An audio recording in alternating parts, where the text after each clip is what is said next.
जय भीम, मी राणी. स्वागत आहे तुमचं मिनी ब्लॉग मध्ये. तर आज मी ना नाश्त्यासाठी ना शिरा बनवला होता. आयुषला दिला पण तो बघूनच पळतोय, म्हणजे त्याला शिरा आवडत नाही जास्त. मग म्हटलं आरवीला आणि स्वरांशला खाऊ घालते.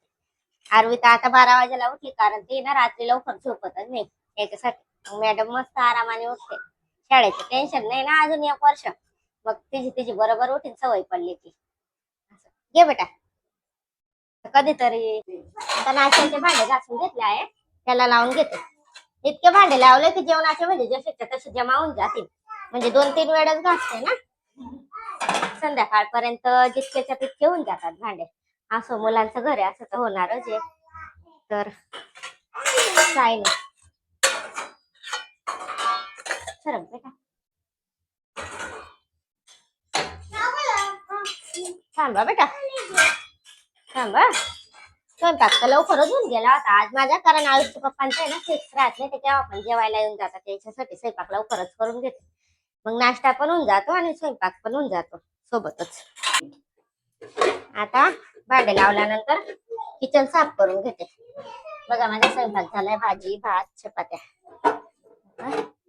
मटकीची भाजी बनवली होती, सुकी मटकीची भाजी, भात आणि चपात्या. म्हणजे आता तुम्ही सांगशाल की आम्ही रोज रोज मटकीची भाजी बनवतो असणार, तर असं नाही. 5-6 दिवसात बनवते, म्हणजे जसं भाजीला नाही राहत ना, तर दुसरा ऑप्शन हा असतो की मटकीची भाजी, चणे, वाटाणे असं बनवतो. आणि ते आम्हाला आवडतं पण, आणि मुलं पण आवडीने खातात. त्याच्यासाठी बनवून घेते मी 5-6 दिवसात. सकाळी तर गॅस वगैरे घासून घेतला होता, म्हणून आता काही घासणार नाही, फक्त सुक्या कपड्याने पुसून घेते. असं पण संध्याकाळी स्वयंपाक पहिले मी गॅस पुसूनच घेते, तर जास्त काही खराब होत नाही याच्यासाठी. तिकडे आयुष खेळतोय, तोपर्यंत इकडे मी काम करून घेते माझे जितकं होईल तितकं.